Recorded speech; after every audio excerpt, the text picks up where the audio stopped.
Good afternoon, everyone. This is Henry, and as we get into tonight's free video, I wanted to give you a couple of ways of thinking about the price action into next week, because a big portion of what we saw this week, I believe, has pieces of the pit bull low in it, which at its most basic view is the idea that on the Thursday prior to a monthly expiration, not one day before, but the 8 days before the monthly expiration, you can sometimes see a little bit of an uptick in volatility. So you can see that here, where you did have a pretty nice up move, but all of it is being taken back today. I like to think about the VIX as being a little bit expensive when it's up against the upper Bollinger Band on a daily chart, and then being cheap or having a little bit of room to the downside, in this case, against the lower Bollinger Band. So this is all just to say, when Monday rolls around, we do have a couple of important things to consider. Now, again, Monday itself actually should be mostly a non-event. But when you get into Tuesday and Wednesday, these CPI and PPI numbers, I think, could very much be meaningful.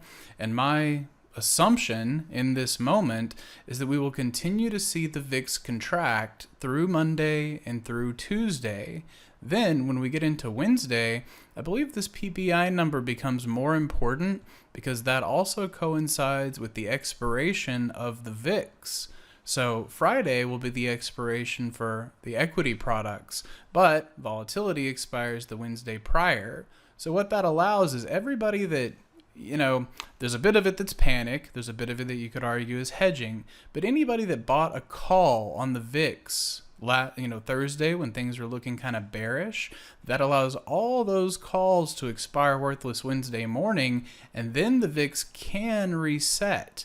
That doesn't mean that it will, but it just means that if you see the VIX contract into Wednesday morning, that should help buoy equities, and once that expiration is come and gone, Thursday we could at least see a pause to the advance and potentially a little bit of a pullback. So it's just one way things could unfold. It's not set in stone, but it is a roadmap that I wanted to lay out there for you, as we may be revisiting it again next week.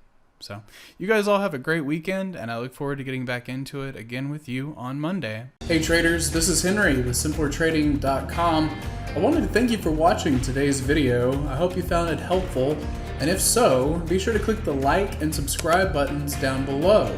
If you would like to also see me putting these ideas into action and trading my own account live in front of you, be sure to sign up at simplertrading.com, and I hope to see you in the chat room sometime soon.